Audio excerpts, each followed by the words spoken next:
హల్లెలూయా. సర్వశక్తి కలిగిన దేవునికి స్తోత్రాలు. చేరుకూడి వచ్చిన మీ అందరికీ ప్రభు యేసుక్రీస్తు నామములో అందరికీ వందనాలు. దేవునికి స్తోత్రాలు. సంతోషకరము.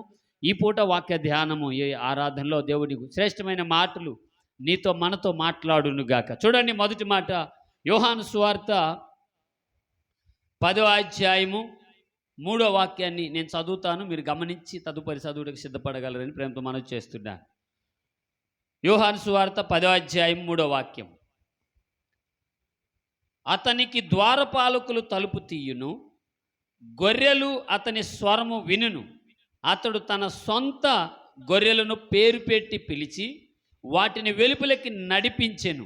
మరియు అతడు తన సొంత గొర్రెలన్నిటినీ వెలుపలికి నడిపించినప్పుడల్లా వాటికి ముందుగా నడిచెను. అందరూ గట్టిగా స్తోత్రం చెప్పండి. ప్రియులారా, ఇక్కడ కాపరి గొర్రెల స్నేహం గురించి ఈ పూట దేవుడు మాట్లాడను ఉద్దేశించాడు. స్తోత్రా. మీరు చెప్పండి, ఎవరి గురించి మాట్లాడాలనుకున్నాడు?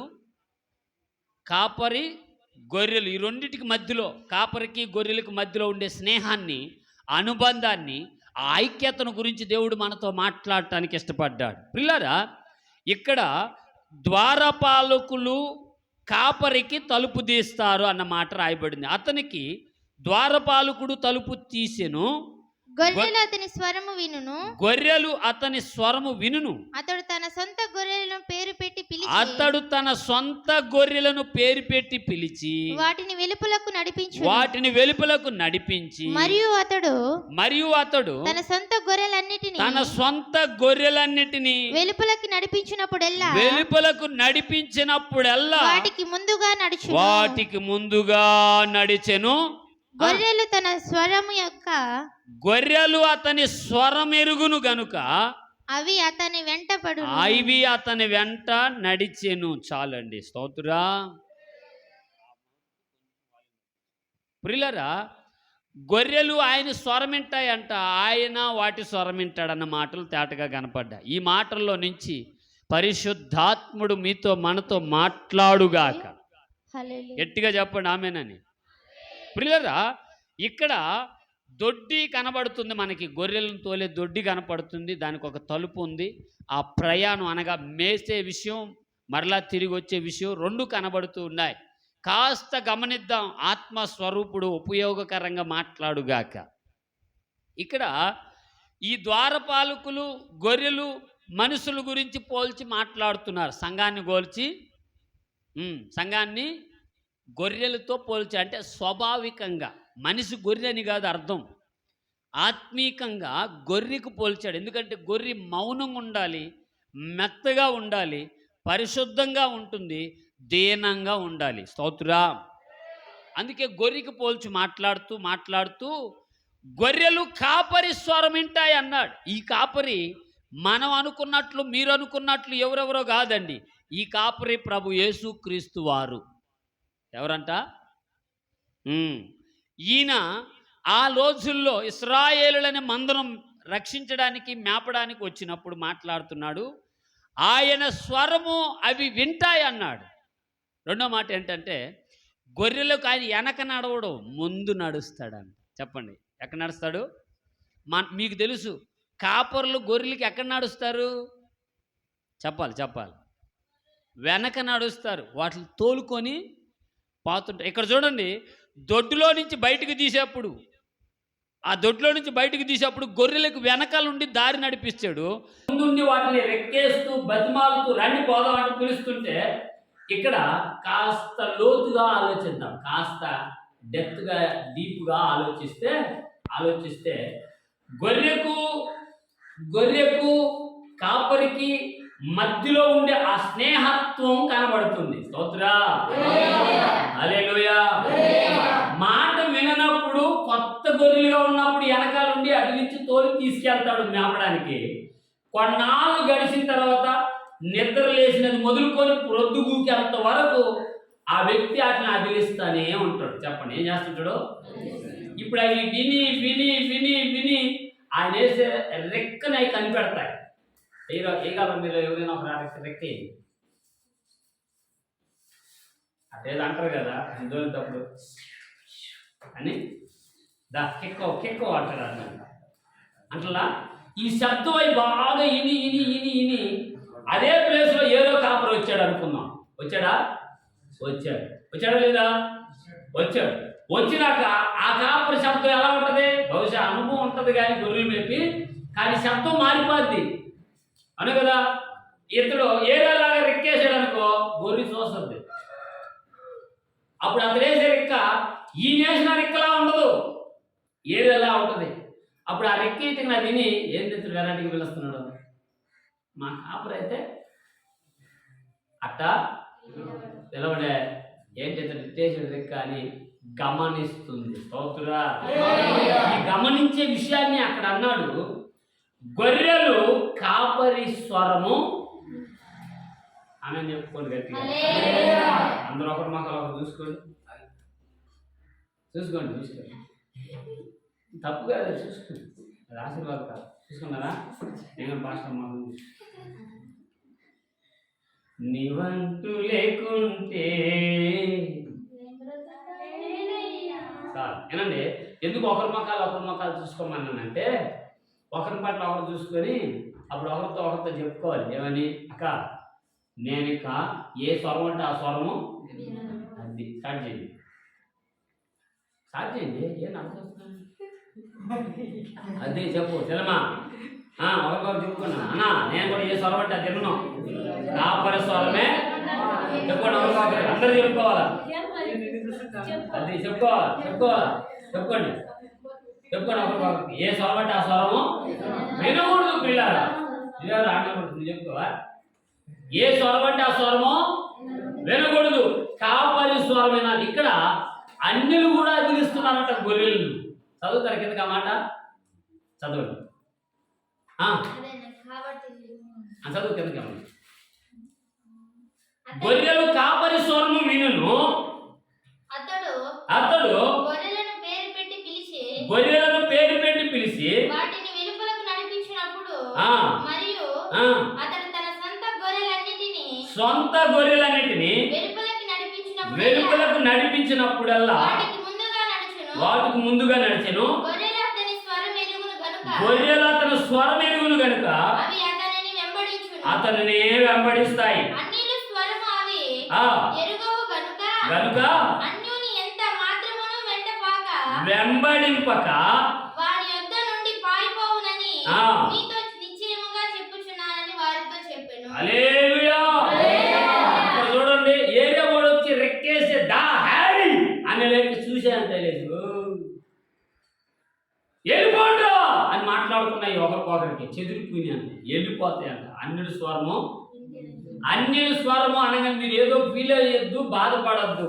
అన్యులు అంటే మనం బయట ప్రభుని ఎరగని వారని మనందరికీ అర్థం. ఇక్కడ అన్యులు అంటే దాని అర్థం, అన్యుడు అంటే వీడు సాతానుడు అని అర్థం. స్తోత్రుడా.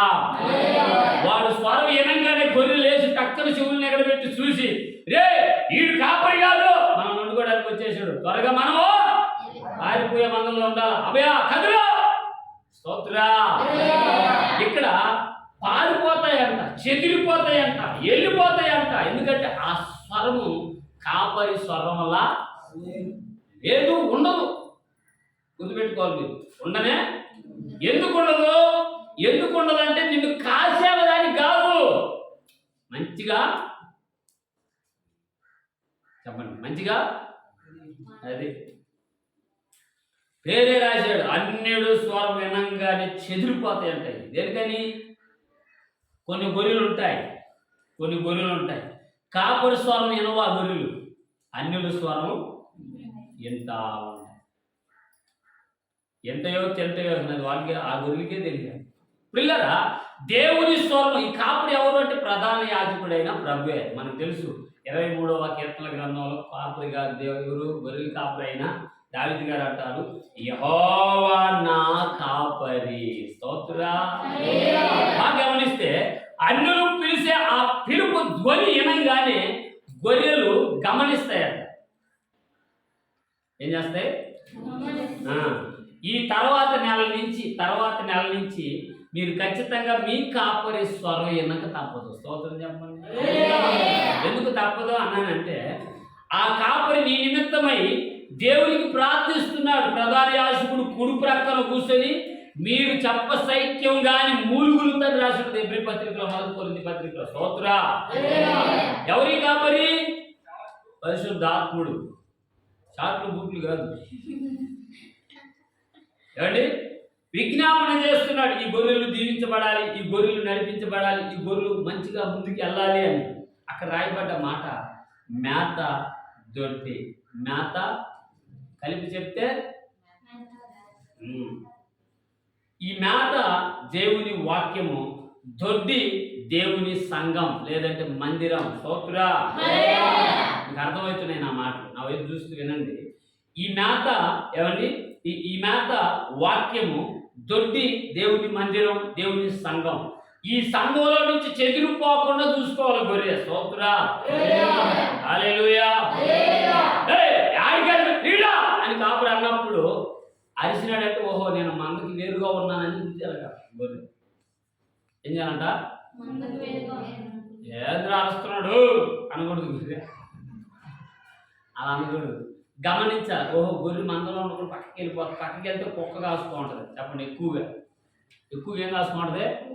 కుక్క. బైబిల్లో కుక్క తెలుసా మీకు? చాలా మందిని కుక్క అనేది బైబిల్. కొందరిని బలహీనంగా ఎందుకనిందంటే వాళ్ళు పద్ధతులు, నియమాలు మంచిది కాదు కాబట్టి అలా ఉపయోగించారు. అంతేగాని మీరు గమనించాలా, ఈ ఆత్మీకంగా ఆలోచిస్తే కుక్క అనగా సాతానుడు అని అర్థం. చెప్పండి. కుక్క అనగా ఎల్లడంటే దొరికిన గొర్రెని గందరగోళంగా చీల్చేస్తాడు. శరీరం గాయపడద్ది, ఆత్మ లాస్ట్కి ప్రాణమే. వందనాలు, స్తోత్రం చెల్లిస్తున్నా. ఈ పునరుద్ధానపు ఆరాధన దినమ నా తండ్రి నానా ఇంతవరకు నా తండ్రి నీ ఆత్మతో నింపి నీ దైవ సేవకుల్ని మరుగుపరిచి ప్రభా అయా కాపరి గొర్రెలను నా తండ్రి నానా విభజించి మీరు మాట్లాడినందుకే నీకు స్తోత్రము చెల్లిస్తున్నా. అయా గొర్రెలు నా తండ్రి, నా గొర్రెలు నా స్వరము వినును అని నా తండ్రి నీకు స్తోత్రం. అయా నీ స్వరము మాధురమైనది నాయన. అయా నా గొర్రెలు నా స్వరాలు వింటాయన్నావు దేవా, నీకు స్తోత్రం నాయన. నీతి మంతులు రక్తము నాకు మొరపెట్టగా నేను విన్నవాడి నాన్న దేవా, నీకు స్తోత్రం. ఏ పేల రక్తము విన్నవాడు నాయన. మీ కాలం పవర్ ప్రవక్త నాయన పర్వతాల వైపు స్వరాలు వినిపించినట్లుగా నాయన ఈ దినము సంగముగా ఉన్న మేము మా స్వరాలు నా తండ్రి నీ సన్నిధికి చేరినట్లుగా నాయన మీరు కృప చూపించమని కూడా ప్రార్థిస్తున్నాం. చెదిరిన మందవలే మేము ఉండకున్నట్లు నాయన పచ్చిక బయళ్ళలో మంచి మంచి కార్యాల ద్వారా మంచి మంచి నా తండ్రి కృప పొందుకుంటూ నాయన పచ్చిక అనబడిన మా జీవితాలు ఫలభరితముగా మార్చబడుటకు నాయన ఈ ఆత్మీయ ఆహారం ఇదిన మాకు సిద్ధపరిచినందుకై నీకు స్తోత్రం చెల్లిస్తున్నాం.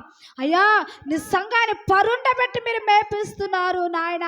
నేను మంచి కాపరిని అంటున్నా దేవా, నీకు స్తోత్రం. ఆ దినమున గొర్రెలకి మంచి కాపరిని అయితే దావీదు లాంటి అయ్యా ఇదిగో రాజు లాంటి సేవకుని మీరు నిలబెట్టి నాయన మందగా ఉన్న సంఘాన్ని మీరు నడిపిస్తున్నందుకే నీకు స్తోత్రం చెల్లిస్తున్నా. నేను ఒంటరిగా నేను విడవలేదన్నావు నాయన, నీకు స్తోత్రం. ఏ తండ్రి ఏ స్వరం అయితే వినకుందో నాయన అట్టి వారి చెవులు గింగరమనట్లుగా నాయన నీ స్వరాలు వినట్లుగా వాళ్ళ చెవులు తెరవబడును గాక నాయన. నీ స్వరమును వినే మందరు మీరు నడిపించమని ప్రార్థిస్తున్నాను నాయన, నీకు స్తోత్రం. విత్తినట్టి వాక్యమని నా ప్రతి వారి హృదయంలో నీరు కట్టి ఫలింపచేయమని కూడా ప్రార్థిస్తున్నా తండ్రి.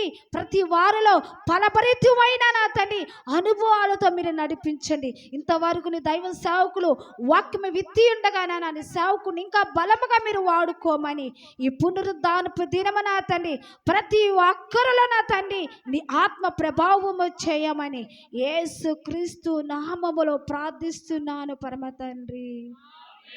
హల్లెలూయా.